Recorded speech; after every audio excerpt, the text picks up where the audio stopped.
Olá, gente, sejam bem-vindos ao nosso estudo do capítulo 2 do livro Mediunidade e Sintonia, de Chico Xavier com Emmanuel. O capítulo de hoje é intitulado Fenômeno e Doutrina. O fenômeno da mediunidade muitas vezes nos aproximam dos centros espíritas, no nosso caso aqui de um terreiro de Umbanda, ou de religiões ou casas que trabalham com a prática da mediunidade. O fenômeno mediúnico, ele nos aguça a curiosidade, ele nos interpela. Até onde vai o sobrenatural? É realmente um sobrenatural?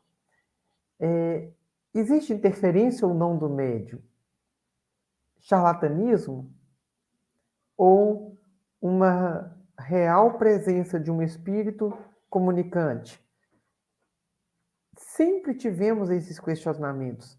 E por todo o tempo, ele ainda vai permanecer. O que agora Emmanuel vai nos convidar a refletir é sobre a importância do fenômeno e a importância da doutrina que embasa o estudo do fenômeno. Emmanuel, ele é um grande pedagogo do espírito. Ele vai começar a nos dizer, durante o seu texto, e gente, eu convido realmente a vocês a lerem os capítulos que nós vamos refletindo aqui dia a dia. A reflexão que eu trago não substitui de forma nenhuma o texto, tá? Ele vai fazendo comparações. Em cada parágrafo ele compara um fenômeno mediúnico, ou dito milagre de Jesus, e ele compara esse fenômeno com algum argumento que é utilizado para desfazê-lo ou tirar sua credibilidade, e depois ele traz um terceiro elemento nesse parágrafo, que é nos mostrar a doutrina por trás disso tudo. Ele é um espírito de muita luz, de muito esclarecimento. Então, por exemplo, ele fala da transformação da água em vinho que Jesus proporciona ali na boda de Caná. É um fenômeno mediúnico. A modificação da essência daquela matéria, a reorganização daquelas moléculas. Eu fico até falando assim, o desafio ao processo químico da composição da água e do vinho. Então, nós temos ali. Só que, para muitos, aquilo foi tido como uma fraude piedosa, é o termo que Emmanuel utiliza. E aí Emmanuel vai falar assim, e se for? Mudaria o ensinamento que o Evangelho de Jesus quer nos dar? Porque nós podemos questionar os efeitos físicos dos atos de Jesus. Até porque o Espiritismo, ele sempre nos deixa bem claro que fé raciocinada é aquela que pode ser questionada. Nós não somos convidados a ter fé cega em nada. Nós podemos questionar os efeitos físicos de Jesus. Agora, questionar sua moral, não, porque ela é imorredura.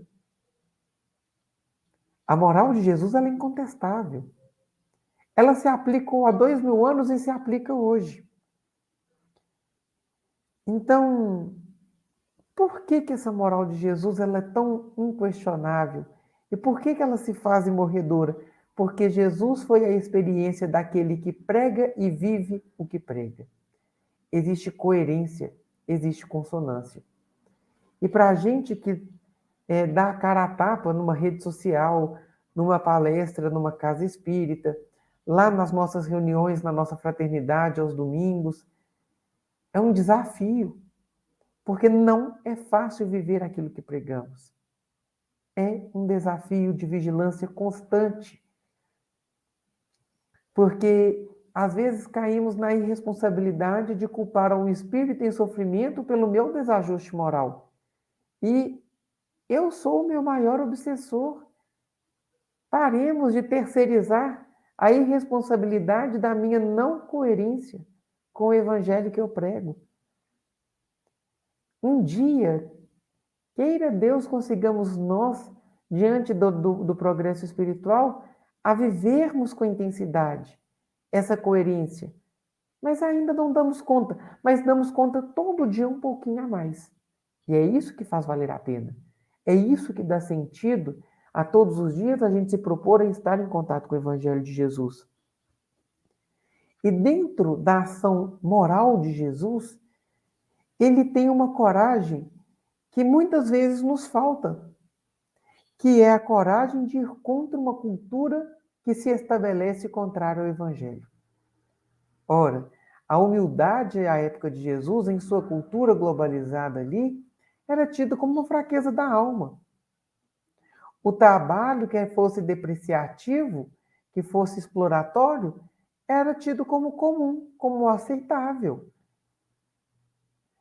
O, a divisão social estratificada, muito intensificada, identificar em um povo como os samaritanos, como um povo impuro, impróprio de contato, que não merece respeito, era tido como natural.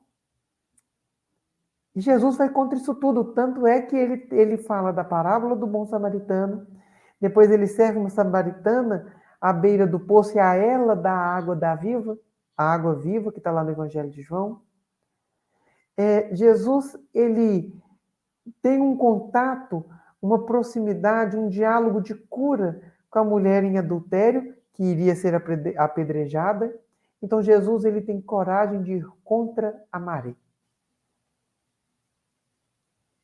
Repare que esses grandes feitos de Jesus não teve fenômeno mediúnico, teve fenômeno moral. O que nos traz uma responsabilidade de repensarmos qual tem sido os fenômenos morais que temos plantado para testificar que vale a pena vivermos segundo Jesus fala. Porque se vale a pena nós falarmos do Mestre, se nós nos prontificamos a falar de Jesus, tem que valer a pena. Mas tem que valer a pena na prática. Não é para mostrar para o outro. É para que eu veja o meu progresso.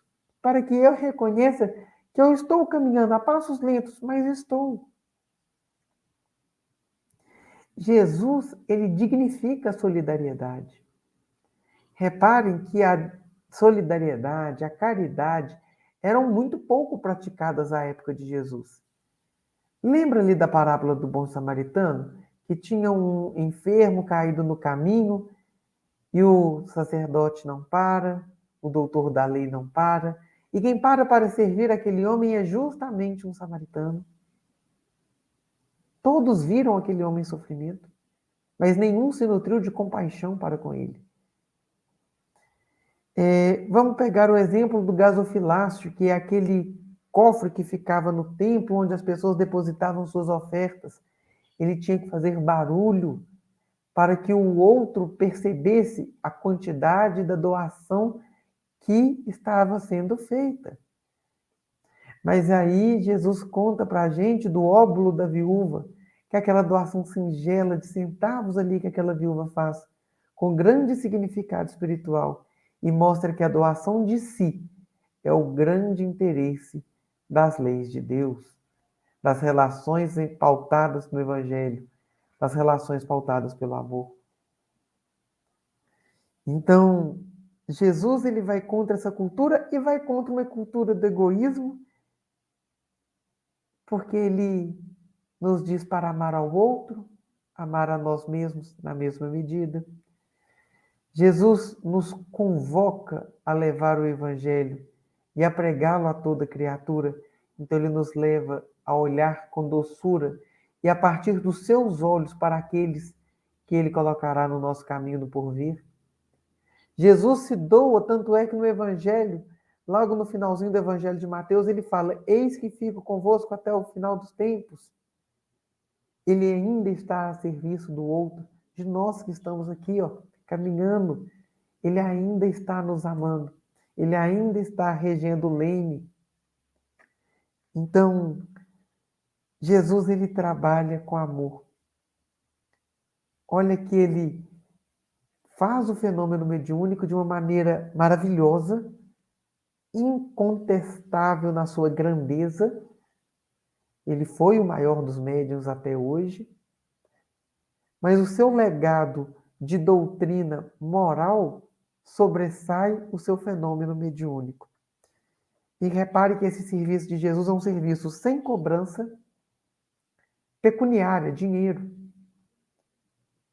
Repare que Judas tinha uma boa intenção quando ele cuidava da bolsa. Repare no Evangelho de Lucas o diálogo de Judas com Jesus e com os apóstolos. De que pode ser que viria a ser necessário para o sustento das boas ações. Se eu não me engano, até no livro Boa Nova, do Humberto de Campos com o Chico, tem um texto falando sobre isso. Era necessária aquela reserva, essa reserva de dinheiro. Só que ninguém está questionando que é importante ter uma educação financeira. O que nós estamos questionando, pelo olhar de Jesus, é até onde a reserva financeira é o único motor das suas ações. É o único propulsor da sua vida. E Jesus, ele age alimentando multidões, às vezes multiplicando pão, mas não comprando, cobrando do outro. Jesus atendia multidões, tanto é que um paralítico foi inserido na casa em que ele estava pelo telhado, erguido com cordas. E nem por isso ele fez uma fila e falou: olha, quem pagar mais entra primeiro. Às vezes a gente quer fazer isso na casa espírita. A gente quer pôr senha demais, regra demais, limites demais e esquecemos de amar demais. E aí vira um desafio. Porque a organização da casa é imprescindível. As regras da casa é imprescindível, mas com o limite do amor. Se o amor, o acolhimento não estiver por trás da casa, ela perde sua razão de existir.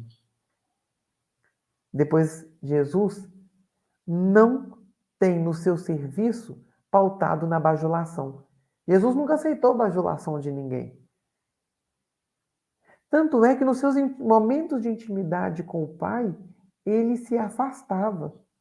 Ele normalmente subia ao monte. Em um momento específico, ele convidou 2 de seus discípulos, um deles João, e ali, quando tem a figura da transfiguração, a cena da transfiguração, onde suas vestes resplandecem, ele fica brilhante como a luz, né? Tem toda uma descrição bonita ali no Evangelho. Do seu lado é visto João Batista e Elias como símbolo dos profetas e da lei que estavam sendo cumprida. Desculpa, Moisés e Elias, né? Eu falei errado. Moisés como símbolo da lei, Elias como símbolo dos profetas, e nem por isso ele aceitou bajulação. Ao contrário, ele recomendou silêncio para aqueles que presenciaram essa participação da mediunidade do Cristo. Porque às vezes o fenômeno mediúnico não é para ser divulgado. Tem um caso ali do Divaldo Franco com a Joana de Ângeles, em que ele, doente, questiona ela que consola tantos com suas palavras, com suas cartas, por que ela não escrevia, então, alguma coisa para consolá-lo no momento da dor e da enfermidade? Ele conta isso numa das palestras que está disponível pela internet, não me lembro qual, e ela responde a ele: olha, Divaldo, tudo que eu escrevi foi para você. Você que quis publicar.